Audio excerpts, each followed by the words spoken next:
भारत की वायु शक्ति में एक बड़ा बदलाव आने वाला है। रूस के Su-57 पांचवी पीढ़ी के स्टेल्थ फाइटर जेट को लेकर भारत गंभीर बातचीत कर रहा है। यह वही जेट है जो आने वाले वर्षों में भारत की एयर डोमिनेंस को एक नए स्तर पर ले जा सकता है। तो क्या है Su-57 और भारत के लिए यह गेम चेंजर क्यों माना जा रहा है, आइए जानते हैं। भारत इस समय लड़ाकू स्क्वाड्रन की भारी कमी से जूझ रहा है। 42 अधिकृत स्क्वाड्रन की जगह सिर्फ लगभग 30 स्क्वाड्रन मौजूद हैं। ऐसे में पुराने MiG-21 विमानों के रिटायर होने से यह कमी और भी गहरी हो गई है।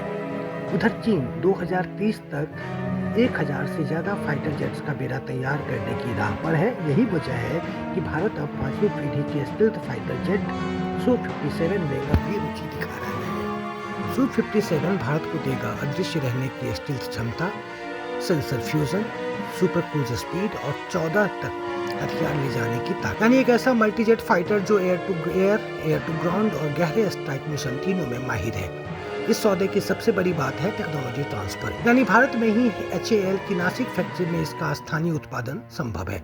यह कदम भारत को आत्मनिर्भर भारत के लक्ष्य की ओर तेजी से बढ़ा सकता है।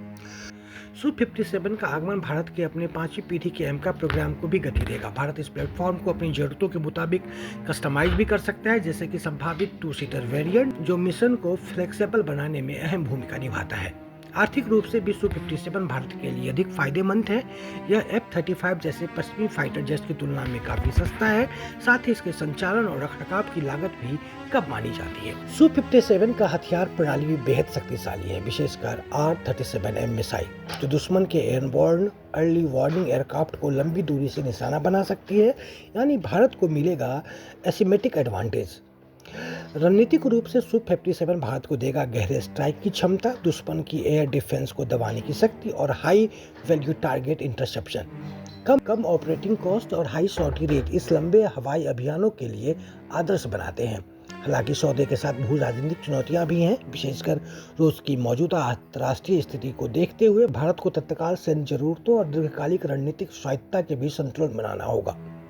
Su-57 सिर्फ एक लड़ाकू विमान नहीं है। भारत के लिए यह पांचवी पीढ़ी का फाइटर टेक्नोलॉजी की ओर एक निर्णायक कदम हो सकता है। अगर यह सौदा होता है तो यह भारत की वायुसेना की ताकत बढ़ाने के साथ साथ भविष्य में आत्मनिर्भर कॉम्बैट एविएशन की दिशा भी तय करेगा।